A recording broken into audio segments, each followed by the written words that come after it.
There's something about an abandoned place that gets under your skin.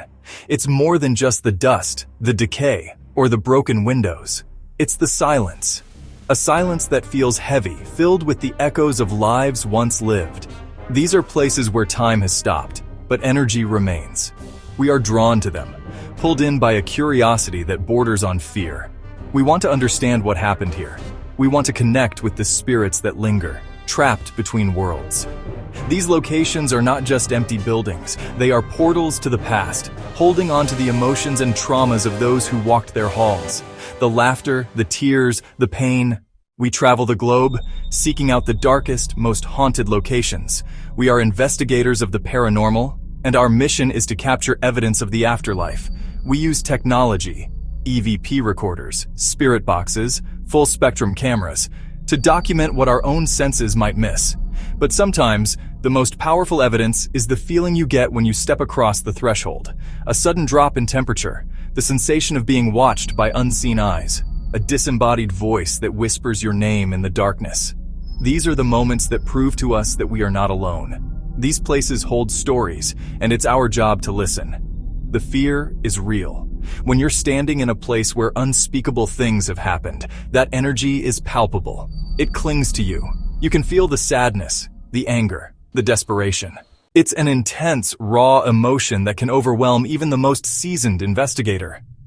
Every creak of a floorboard, every distant slam of a door makes your heart pound in your chest. Is it just the wind, or is it something more? Is it a spirit trying to make contact, to tell its story, to warn you away? We go in with respect, but we also go in ready for a confrontation, a lockdown where the living meet the dead. This journey is not for the faint of heart. We are about to explore some of the most terrifying abandoned places on Earth. Each one has a dark history, a story steeped in mystery and horror. From plague-ridden islands and deserted cities to asylums where the sane were driven mad, these locations are ground zero for paranormal activity. They are places that have been left to rot, but the souls who suffered there have never left. Off the coast of Venice, Italy, lies a small island with a history so dark it's been called one of the most haunted places in the world. This is Poveglia Island. It's forbidden to visitors, and for good reason. In the 14th century, it became a quarantine station for victims of the bubonic plague. Thousands of people were sent here to die, their bodies burned in massive pits. The soil of the island is said to be composed of 50% human ash. You can feel the sickness and despair in the air. Local fishermen refuse to even cast their nets near its shores, afraid of dragging up human bones. The horror didn't end with the plague. In the 1920s, a mental hospital was built on the island. The location alone was enough to drive anyone mad. A doctor performed twisted experiments, lobotomies, and other brutal procedures in the bell tower. Legend says the spirits tormented him until he threw himself from the tower. Some say his screams still ring from the silent bell. When our team investigated Poveglia, the energy was overwhelming. We captured EVPs of voices crying out in Italian, begging for help. Our thermal camera picked up a human-shaped figure in a corridor that had been empty for decades. The spirit box screamed with intelligent responses. Voices of plague victims, voices of asylum patients. The island is alive with the dead. The Italian government has tried to sell the island, but no one will buy it. It remains abandoned, a permanent monument to its own tragic history. Who would dare to stay on an island where the very soil is made of death?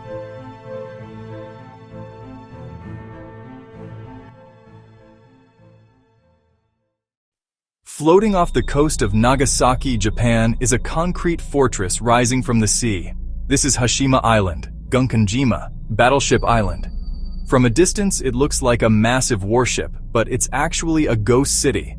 From the late 1800s until 1974, it was a bustling coal mining facility. It was home to over 5,000 people packed into a tiny area. Apartments, schools, hospitals, shops. When the coal ran out, the mine shut down, and the island was abandoned almost overnight.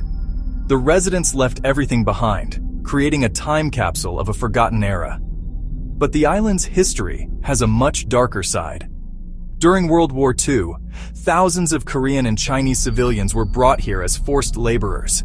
They were treated brutally, forced to work in deep, dangerous mines. Many died from exhaustion, malnutrition, and accidents. Some bodies were cremated or tossed into the sea. These souls are said to be the most active spirits on Hashima. Visitors report whispers in Korean, shadow figures moving through crumbling blocks, and an intense sadness permeating the island.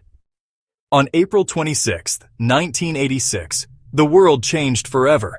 The number 4 reactor at the Chernobyl nuclear power plant exploded, releasing a catastrophic amount of radioactive material into the atmosphere.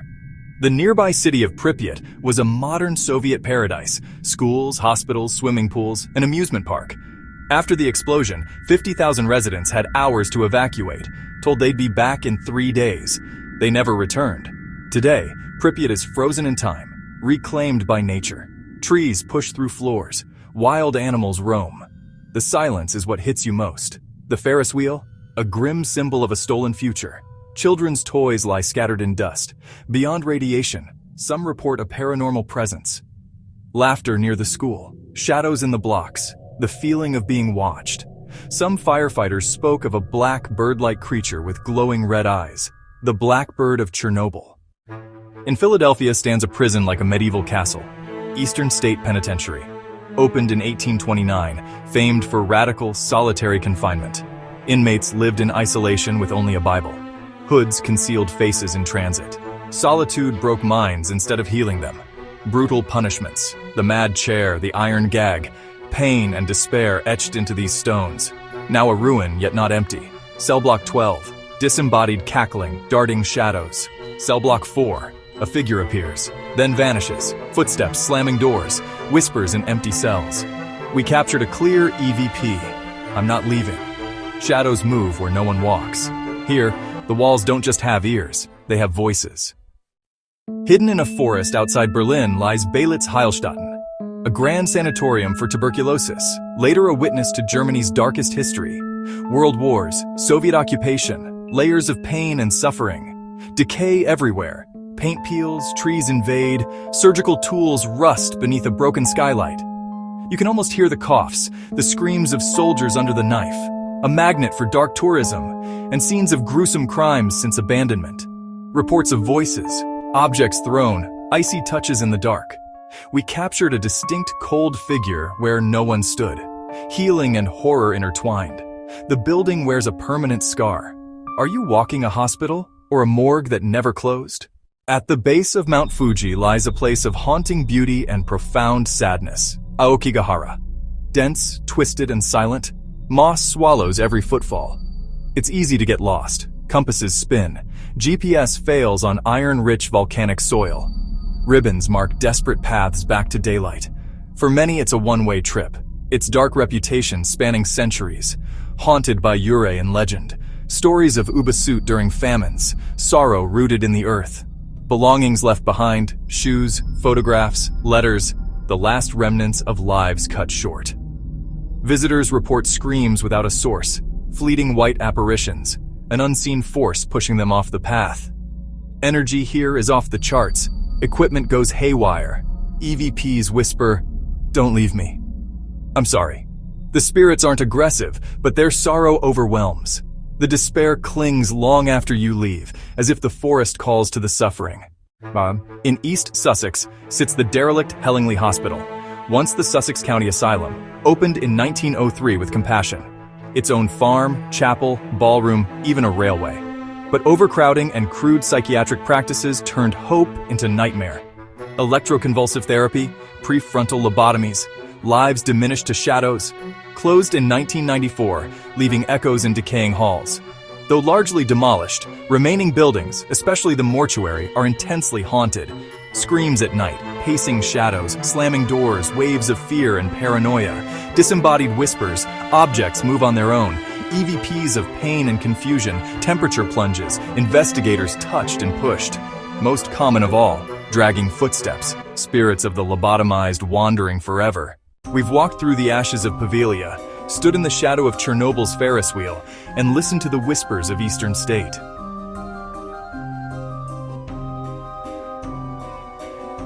These abandoned places are more than just collections of rotting wood and crumbling brick. They are scars, reminders of tragedy, cruelty, and loss. Why do they captivate us? Because they hold the raw, unfiltered energy of the human experience. Fear, pain, sorrow, anger, so intense they became imprinted on the environment itself, replaying as residual hauntings for eternity. We aren't just hunting ghosts, we're uncovering history, giving voice to the voiceless. The evidence, EVPs, video, personal experiences, bridges our world and the next. It validates suffering and suggests consciousness can survive physical death. Believer or skeptic, the chill is real. We ask the question that drives us all: what is on the other side?